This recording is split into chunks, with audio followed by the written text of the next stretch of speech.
Good morning, good evening, or good afternoon, depending on what side of the pond you're on, and welcome to our Across the Pitch EFL League One quarter season review show. My name is Phil Kennedy, and as always for these episodes, I am joined by Tony Robinson. We're also joined by an extra special guest today, Matt Pearce, who is a listener of ours from Lincoln City and a massive Ips fan. You may remember that he had one of the write-ins from our preview episode. Well, since Lincoln has kind of been our surprise team of the year and a team we've done a little bit more coverage on, we said, you know what, Matt, we need to get you on the show. So welcome to the show, Matt, and thanks for joining us. Thank you for having me. Yeah, I'm looking forward to learning more about Lincoln. Obviously, quite a start to the season for them. So it'd be interesting to get your take on the pros and cons of the season so far. Now, Matt, before we jump into to footy, I understand you're a musician. Tell us a little bit about that. Yeah, basically been a musician all my life. Obviously, with the lockdown and things, it's been pretty hard to get out and gigging, but hopefully it'll be soon. The closest to a musician I can get is is the on and off switch for the radio.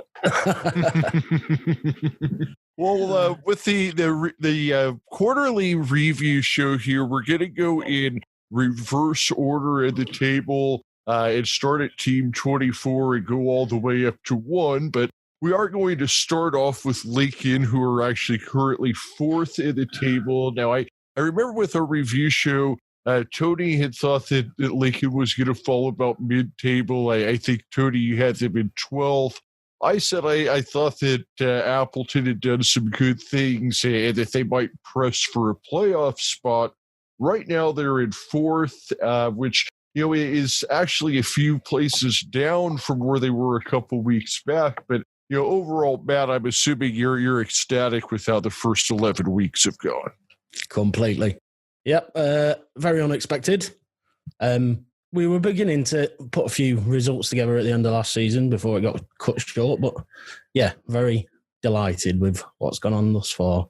So now I understand that Appleton kind of made a big change in the system from what the Cowley brothers were doing. That was something that you had mentioned at the beginning of the season. So does it seem like all of the players have adapted well to Appleton's system?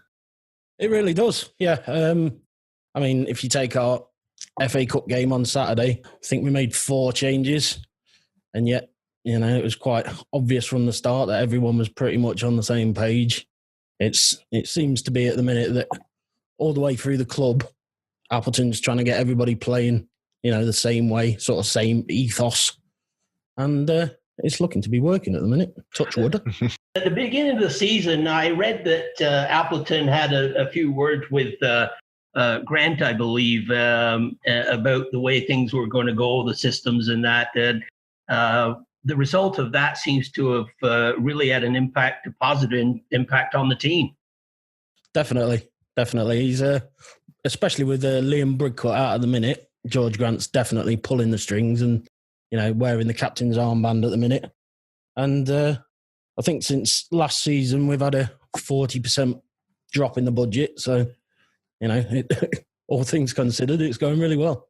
Do you think there was any pressure on Appleton to get results or perform earlier than anticipated because of the fact that the Cowley brothers are sort of, in quotation marks, available? Not really. I mean, I completely disagree with it, but there's quite a few of our fans who, were a bit upset with the way the Cowleys left. So I think Appleton always was going to have a chance to prove himself. And especially, like I say, with the drop in wages, he's completely surpassing what we expected, really. Yeah, I mean, I think that, with the Cowley brothers situation, I think it's a lot similar to Nathan Jones with Luton. I know a lot of the fans were upset when he left, but when time came back around, it seems like they forgave him. But here in Lincoln, it looks like, Appleton is just, he's getting the job done. He's got him at 4th at the table. We did talk about Grant, who right now he's got 6 goals. And one thing that I had talked about on the, I think it was actually the last episode, was how I think 5 of his 6 goals are penalty kicks. Another one on Saturday. Okay. So is that part of the strategy to draw penalties, or do you think it's just been happenstance? Because I think the 6 at the time was twice as many as any other team in the league, and so he's another one on Saturday at the Cup game. So I mean, is that part of the strategy? Is there any one player that's drawing the penalties? I wouldn't necessarily say it's part of a strategy, but I think it's something that comes with the fact that Appleton really seems to want to have pace up front, and one person who is drawing him in particular is Brennan Johnson, who we've got on loan from Nottingham Forest, who is a player and a half. He's full of pace and sublime first touch, and he can finish as well. I think that seems to be a common thread as far as when you do get draw penalties. Teams that do get that, it generally because you've got a player with pace. Stanley had that a season or so ago with Zanzala, who would come on and would seem to draw a fair number of penalties. So I think I could see it's part of the strategy, although it's not something you can rely on game in and game out, because you just never know when you're going to get a penalty next. Yep, agreed. Yeah, I think it's one of those things where you just kind of pick up on certain stats and you start to wonder if it's part of the strategy. But speaking of picking up on stats, Alex Palmer, I mean, he had a little bit of a rough outing, in the last league match, but before that, I mean, he has just not been letting in anything. How happy are you with his play? I know one of the things that happened during the offseason is you parted ways with your longtime keeper and brought in Palmer, but that seems to have worked out. Yeah, Josh Vickers has just signed for Rotherham United. I know he was on there on trial there even earlier on in the season, but apparently this week or last week he signed for them. So, but with regards to Palmer, he's obviously a cut above this league. I mean, not only is he a big character, he's also a unit. So, I mean, commands his box really well. And I think just, the whole back four feels really sort of safe at the minute. So, did the last 2 matches, I know when you've been doing so well and then you get 2 losses in a row, you don't have any fans concerned about that? Do you see anything happening in those matches that raises any concern with you? Well, what I would say is at the moment we've got, I'm sure you're all well aware of Lewis Monsmer, who's currently injured. And so is Joe Walsh, who we got from MK Dons in the summer. And he was... I think it's no coincidence that he was there for that 4-game run of clean sheets. And Adam Jackson maybe doesn't look quite as secure as Joe Walsh. So, that might be one troubling aspect at the minute. But hopefully because we've got international call-ups this Saturday, we've got a clear 2 weeks. So hopefully that should do us well in the year. I know in one of the losses, Appleton said afterwards he felt the 3 injuries that he had were key injuries that had an impact on his team. But and it's one of those things that really it goes to show you how deep a squad a team has to have, because at some point every team is going to go through that, isn't it? Yeah, right? Absolutely. Yeah, absolutely. And I think that's where you'll see. I think we'll be pushing top 6. This year, but I think that's where, the proper money shows at the very top of the table. Yeah, well, that was my leading into my next question, because I was a bit hard on Lincoln. I had him at 12th, and I definitely think they'll be move up from that. And I don't know if I'm being hard on him now, but I'm putting him around 8th, Matt, which, like you said, is knocking on the door of the playoffs. And when I say that could be only a few points out of or nearabouts to the sixth place spot. Yeah, no, I think that's completely fair. I think most of our fan bases, would be more than happy with a top 10 finish. And I think, it will be our depth that does for us if we don't reach those sorts of levels. Yeah, agreed. There were a couple of players that I had an eye on that I wanted to ask you about.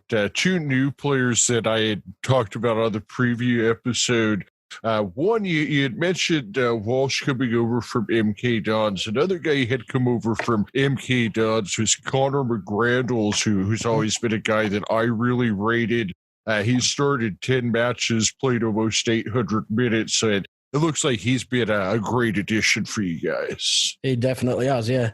He's one of those players that sort of, goes about his business without, too much hoo-ha. Sort of, you don't really notice him during the games, but once you watch him back, you realise, all the key work he does. I think Seamus Keneally on Accrington is a guy that kind of fits that mold. I think you've got to have one, really, haven't you? Sort of, the player who just goes about his business without too much fanfare. Yeah, and I think Mark Hughes would fit that category as well at Stanley, Phil.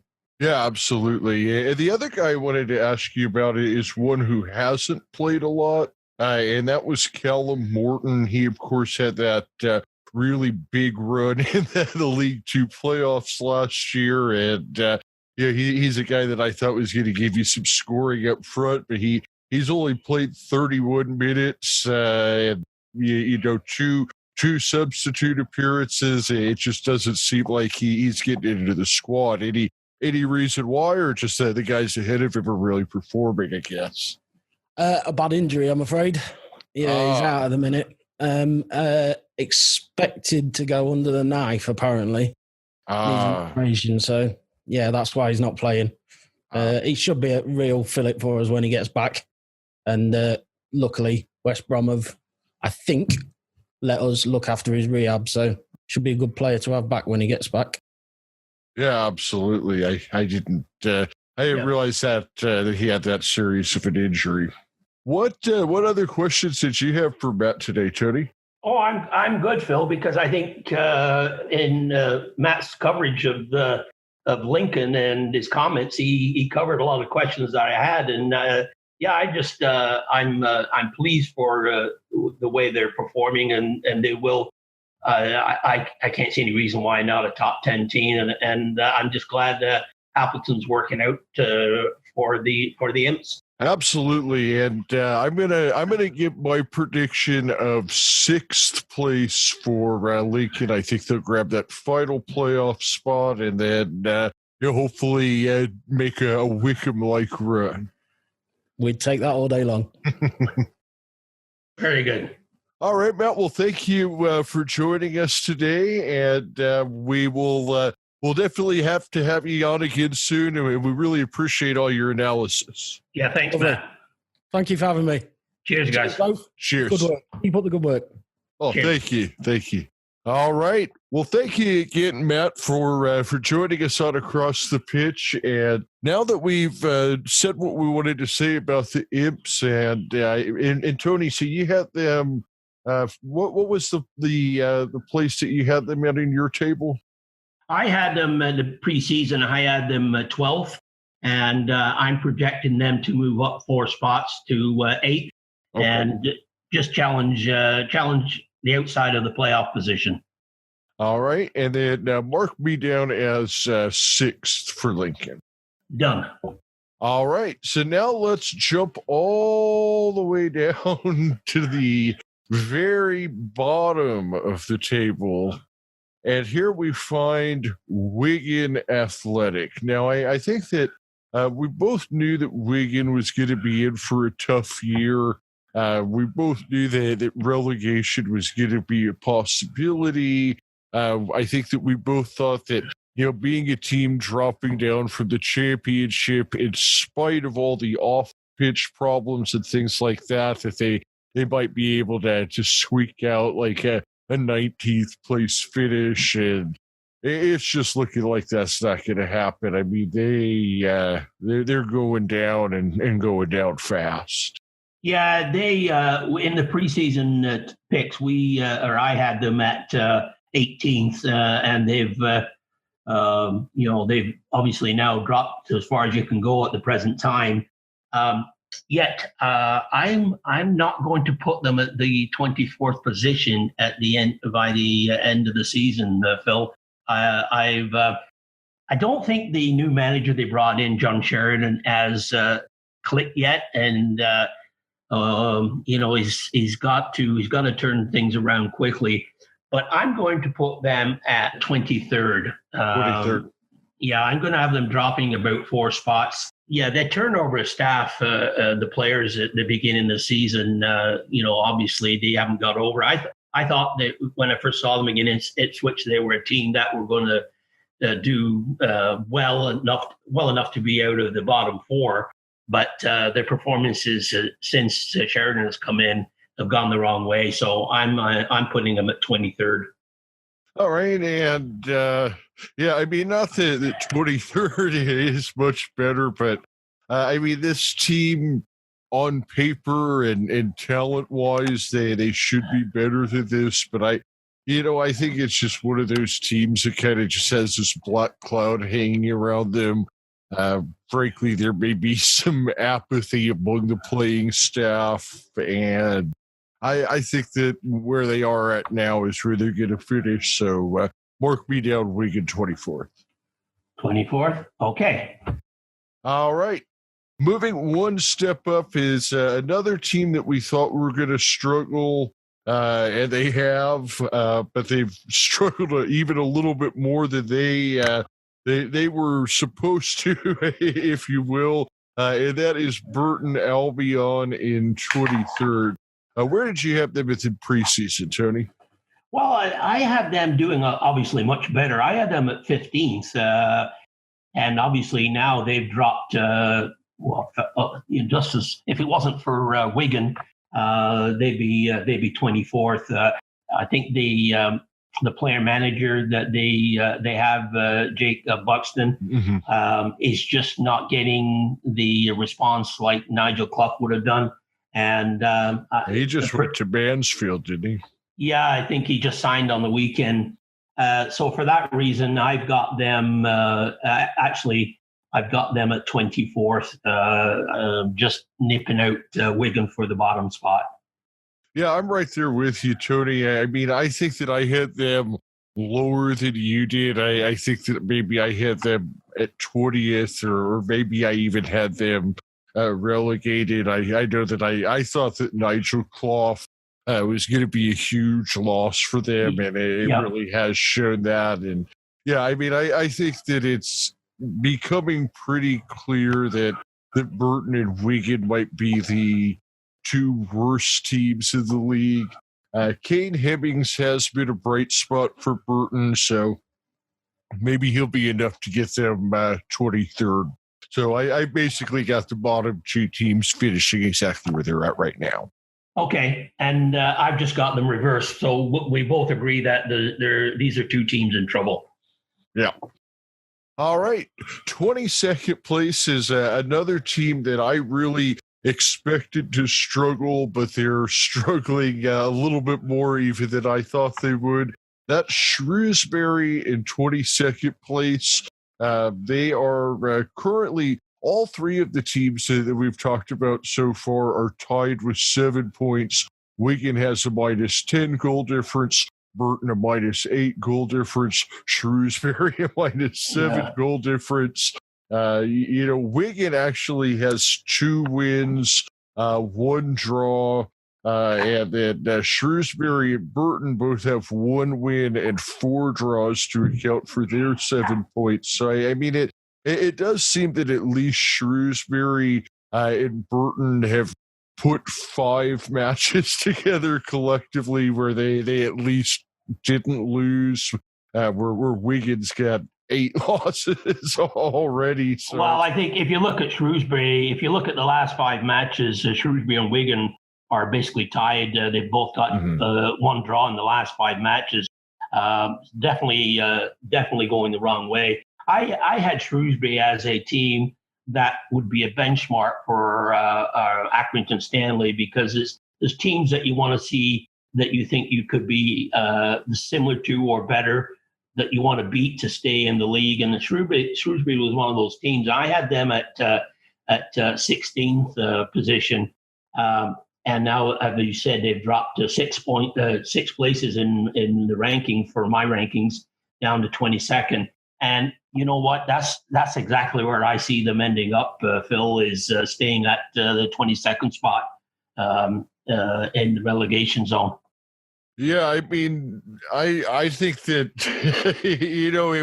we're pretty well chalk so far on this, where these bottom teams have kind of separated themselves. Now, I have to think there's a good chance that maybe one of them will make a run and get out of there. But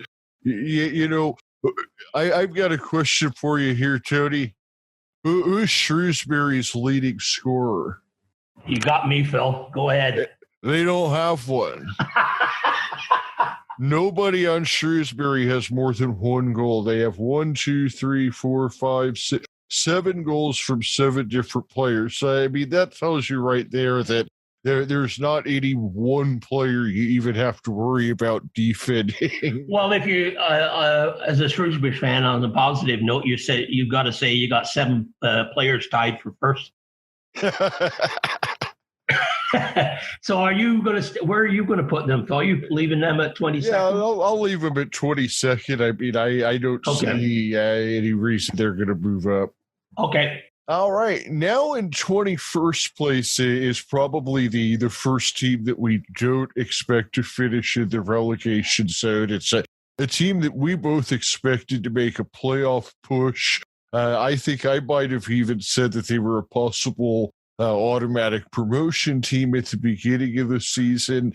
They do have only 9 matches played, so they have 2 games in hand on a lot of the teams, both ahead and behind them.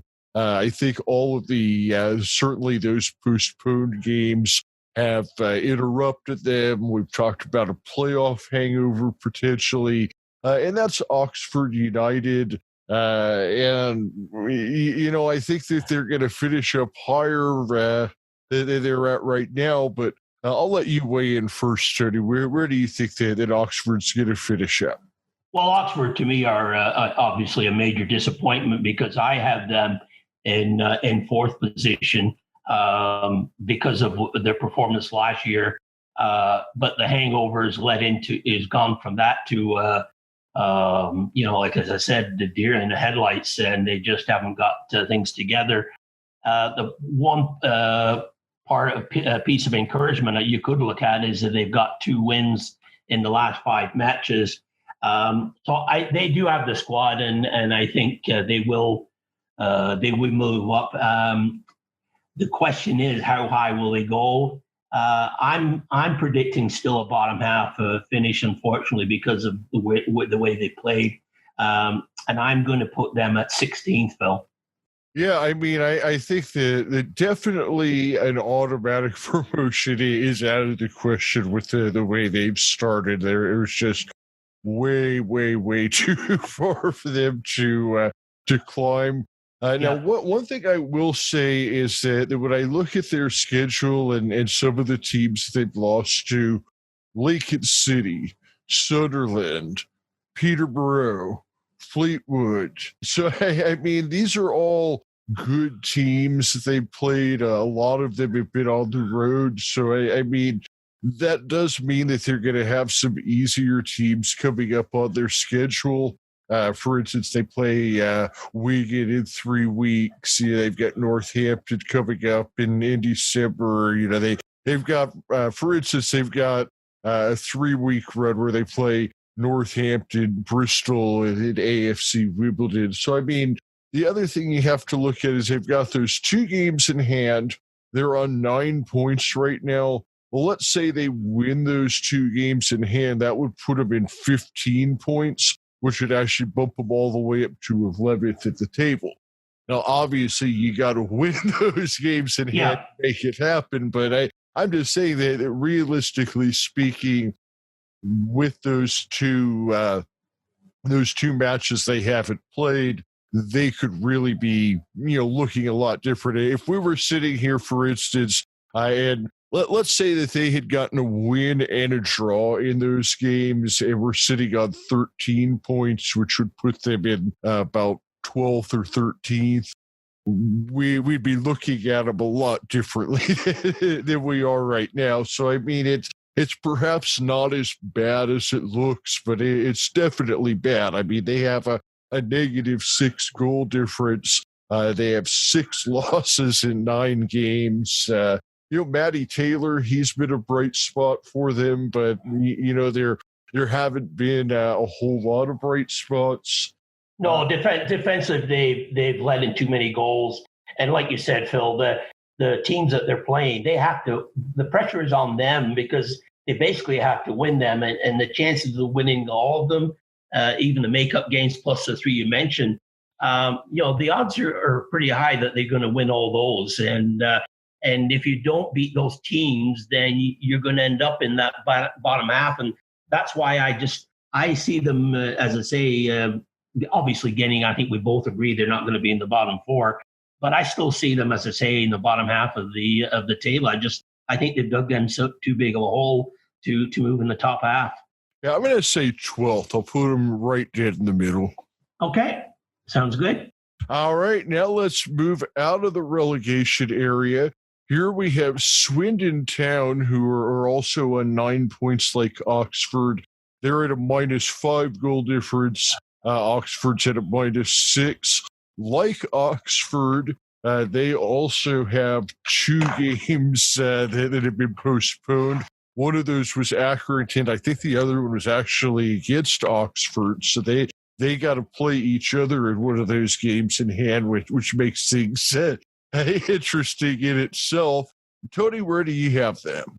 Well, I think one of the things you have to look at with Swindon is losing the manager, and it wasn't just a question of his being fired. I mean, he actually left to go to Salford, and I think that that's Richie Willens, and that really is a tough blow. But I'm not sure it was, to be honest, all that upsetting from the ownership point of view, from what I can see, that and from his point of view, because he felt he wasn't getting enough out of the players. So I think a bit of money and the fact he could go to Salford solved his problem. But they're looking at promoting from within, and Noel Hunt is the leading candidate. Now, the one positive thing is that he knows the players.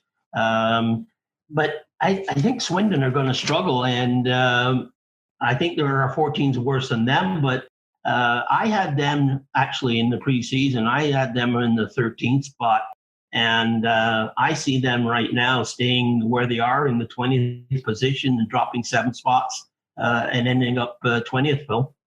Yeah, Tony, I mean, I have a hard time disagreeing with anything that you're saying. I mean, there's nothing to get excited about at Swindon. I mean, they're 0-4 on the road, so I mean, their away form is terrible.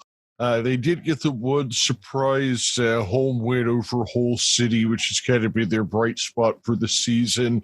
They're another team where they don't have a definitive danger man, as there's 2 players with 2 goals are tied for the team lead in score. Their keeper, Kovar, has a 59% save percentage, which is just not good, and a 2.00 goals allowed per 90. So they're not scoring goals. They're not good on defense. I mean, I honestly think if they can hang on to 20th, that'll be a win for them. But yeah, go ahead and put me down for 20th, Tony. Okay, I think there are ways, like you said, they're away from. He only scored 4 goals, given up 11 at 0-4. I think that's going to keep them knocking on the door of relegation, and they might just have enough to squeak out. Yeah, I think so. Let's move up 1 step here to number 19. everybody's favorite team, the MK Dons. They are on 10 points. They're another team that, they haven't been good on the road, 0-2-4. They were a team that we both thought was near the bottom at the beginning of the season. Where'd you have them at the beginning of the season, Tony? I had them on 22nd spot in the relegation zone, and yet you say right now they're presently 19th. This is, I think, at the moment they've had the last 3 matches. They've had a bit of a good run with a win and 2 draws. I just don't see them really going anywhere up the table. In fact, I've got them dropping into the 21st spot, and I've got them just keeping Swindon out of the relegation zone. So I've got them going down, Phil, at 21st. Yeah, well, Tony, I think that we're going to be a little bit boring here to start off with, because I'm right there with you. I mean, there's a match at Swindon on December 29th. I think that's going to be an important game to see who that's certainly going to be a 6-point match in the relegation zone.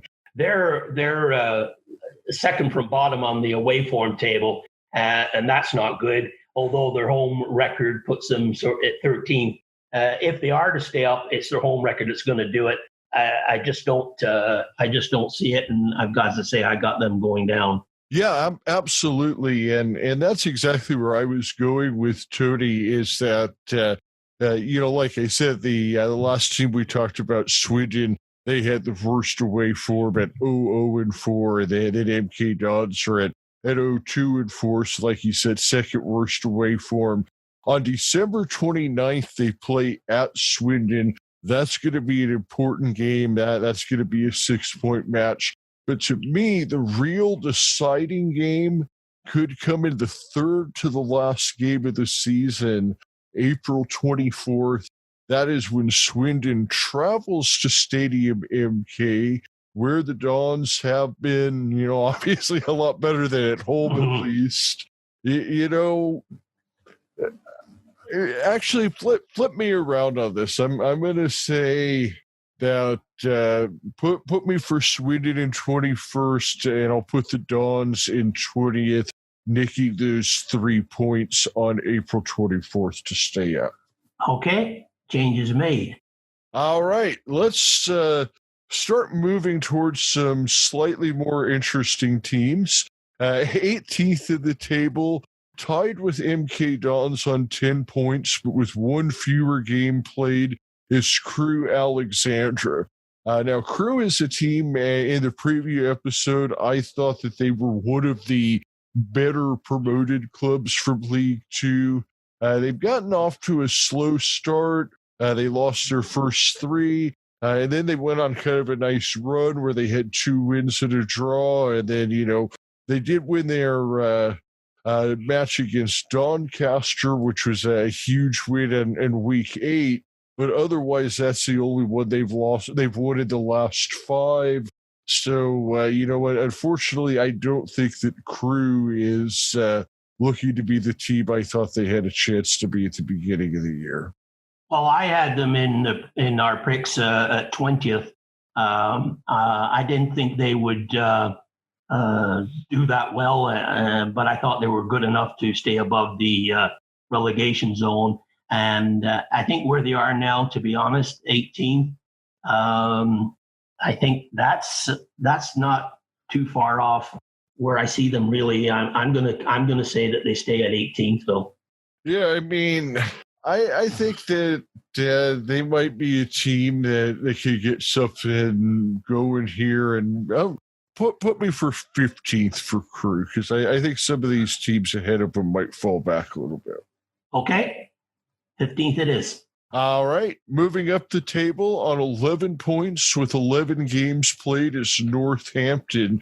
This is a team that really in 17th has done better than just about everybody thought they would. They have a negative 10 goal difference, which is actually tied with Wigan for worst in the league. They've scored 10 goals. They've allowed 20, which is the second most in the league behind Burton. So, they have some issues on defense. They don't really score a tremendous amount of goals, but, somehow they've gotten enough results so far. Tony, where do you have Northampton? Well, don't forget, Northampton got 4 of those goals in one match. So you take that out of the equation, and the numbers are probably more realistic. Well, I had them at 24th, and I think, as you mentioned, a lot of people didn't expect a lot from Northampton. I think where they are now is probably as high as they could go. And in fact, I see them just sort of dipping a bit. I've got them finishing 19th, just above Swindon in the table. All right, Tony, I think that you're on the right track, and I'll go ahead and put them in 18th. 18th? Okay. All right. Moving up higher than we thought we would see this team go at any point in the season is Rochdale with 12 points. So Rochdale, I mean, they've been in great form recently. They did lose their last match, but they had been unbeaten in 4 before that with 2 wins and 2 draws. 12 points, -7 goal difference through 11 matches played. So they're not blowing anybody out of the water by any means, but they just seem gritty. And, Brian Barry Murphy, he's a guy that knows how to keep teams up in the league.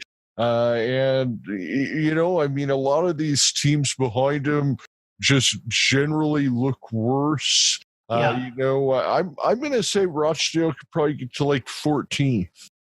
You're going to put them at 14? Yeah. Okay. Well, I had Rochdale in the relegation zone at 21st position. I just didn't get that feel that they were a team that was going to do anything. And like you said, you've got to give full credit to their coach, Barry Murphy. He's doing a really good job at Rochdale. And I was impressed at the times I've seen them, and they really did. They give Stanley a run for their money in that loss. And I saw enough of them from what I've seen this season to say that they're going to be clear of the relegation zone. I had them, as I said, in 21st. And now I've got them at 17th in the revised table. Next up, we have the Bristol Rovers. Pieces of 8. They've got 12 points with 10 matches played. So they do have a postponed match to make up. -5 goal difference, 10 goals scored, 15 allowed. So, they're another team that's not real good on offense or real good on defense. Tony, what's the second to the lowest slot that I have left? Oh, you've got... It looks like 17th is open. And anything below that open? 19th. Okay, so slide Bristol into 17th for me. You're going to go 17 for Bristol. Mm-hmm. I had them at 19th, and I'm going to give them, based on. They're inconsistent, but I think they've got enough to put them higher than your spot. I'm going to put them at 13th, Phil. I think they've got enough to get above a few of the teams that they're battling around now, and I'm going to put them in 13th. All right, so now we're starting to get a little interesting here because we're going to have some teams dropping down for you. However, I don't think one of the teams dropping down for you will be the one at 14th, because that, of course, is our beloved Aki Stanley. And not only are they in 14th with 12 points, but they have only 7 matches played. So they have 4 games in hand. They've got a -1 goal difference, which isn't looking that great, but a 4-0-3 record certainly is. And I think that they're a team that are getting healthy. And, before the 4 matches were postponed, I think that they were up near 7th, I want to say. You know what? This might be a bit of a home pick, but I'm going to put them in 8th. 8th, okay. Well, I had them at 17th. I think one of the things my thought process was if I have them lower in the table, then if they exceed that, then that's just going to be great. I'm going to feel good about myself. Definitely, when you haven't played for 2 or 3 weeks and you only played 7 matches and you're still in 14th, that's puts you in good standing. Now, as we said, makeup games only count if you win them. So I do see them improving. And maybe I'm going to be still a bit harder on them than you are, Phil. I'm going to put them now at mid-table and put them in 12th. Well, Tony, I think that actually makes sense because you had them in 17th at the beginning of the season, like you said. I believe that I had them in 12th. So you're basically saying that you think that they're about 5 slots better than you initially had them. Yeah. I'm saying I think they're about 4 slots better than I initially had them. So, yeah, I mean, I think that, John Coleman is John Coleman for a reason. And, once you get everybody healthy, we've got everybody back healthy now, it sounds like. But I think it's going to be a funnier to be an Aki fan, Tony. Well, I hope you're right. It means that really, if you look at Accrington, they're going to be the best of the rest because there are some big teams that we'll get to that are going to be up in the top 7 or 8. So I hope you're right. And that would be great if they finish in 8th and challenge for a playoff position based on their budget and the size of the club and the expectations from a lot of people. A lot of preseason picks had Stanley going down, and so anywhere from if I have them in 12th and you have them in 8th, I'll take anything in between, Phil. All right, I think that I mean anything 12th or better, that's top half of the table, and I think we'd definitely be happy. Yep. Moving up 1 spot in 13th, we have a team that is in terrible form. They did with their last match, but before that, they'd had quite a string of losses. That's Gillingham. They have managed 13 points through 11 games. They're -5 goal difference, 10 scored, 15 allowed, actually exactly the same as Bristol Rovers. And I'm going to slot Gillingham down a few slots. I think I still have 16th open, don't I, Tony? Yep. You want them at 16th? 16th for the Gilles.